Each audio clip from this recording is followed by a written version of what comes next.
Daniel Delanoë, bonjour. Bonjour. Vous êtes psychiatre et anthropologue. Vous publiez Les châtiments corporels de l'enfant, une forme élémentaire de la violence, paru aux éditions RS. Alors, on vient de le voir, crier est une forme de violence éducative ordinaire. Que peut-on recenser d'autre?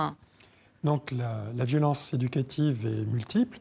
La plus importante est la violence physique. Donc ce qu'on appelle les châtiments corporels, claques, fessées, pincer, tirer les cheveux, tirer les oreilles. Il y a toute une liste. Il y a aussi la violence psychologique, humilier, menacer, faire peur, crier, ça a été cité, en effet, ça en fait partie. Donc il y a tout un ensemble de violences qui forment un bloc, si vous voulez, de violences éducatives.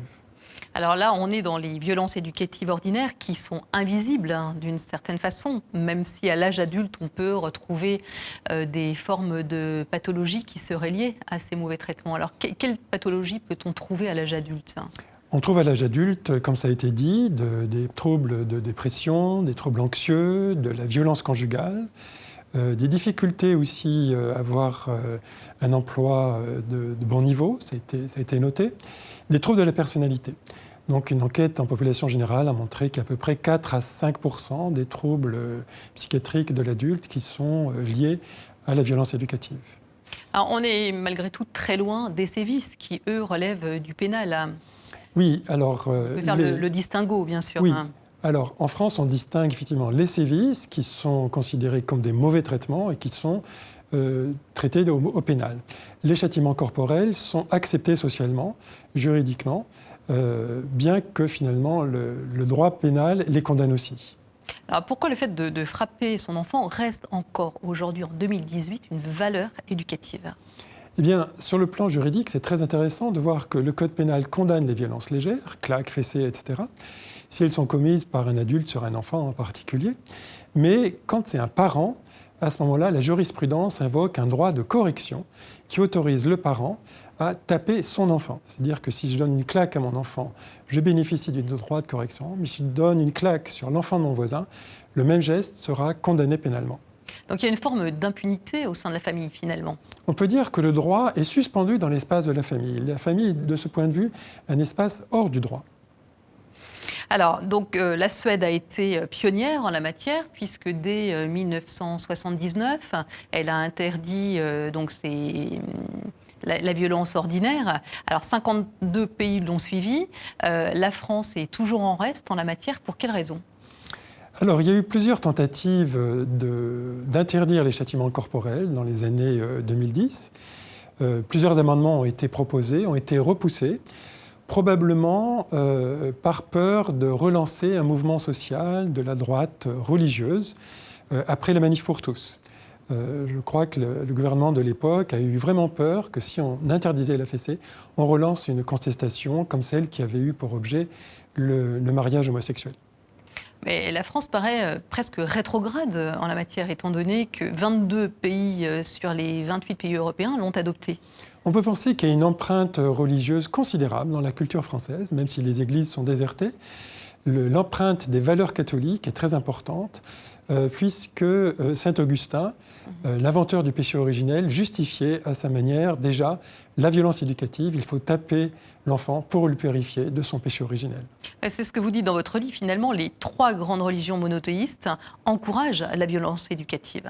Dès la Bible, on voit plusieurs proverbes qui disent qu'il faut frapper son enfant parce que la folie est ancrée en lui, sinon ce sera la catastrophe pour le père.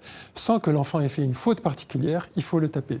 Saint Augustin le reprend, donc en raison du péché originel. Pour sauver l'enfant de l'enfer, il faut le taper.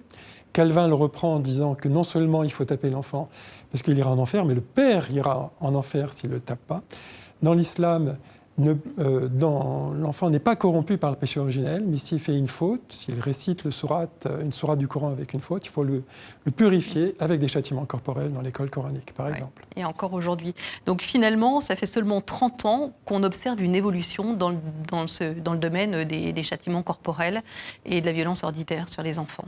Oui. Ça paraît très peu. Oui, c'est très récent. De l'humanité. C'est une découverte parce que c'était un geste invisible. Tout le monde trouvait ça normal.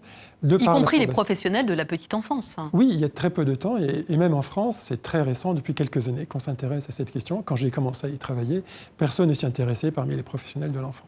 Et ça paraît assez aberrant de voir que même les professionnels ne se sont pas penchés sur cette question, alors que finalement, plus l'enfant est frappé, moins il a une capacité à se développer correctement et à apprendre.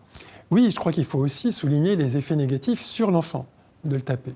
Donc l'enfant devient agressif, devient agité, ne reprend pas à son compte les valeurs éducatives, c'est traumatique, il est sidéré.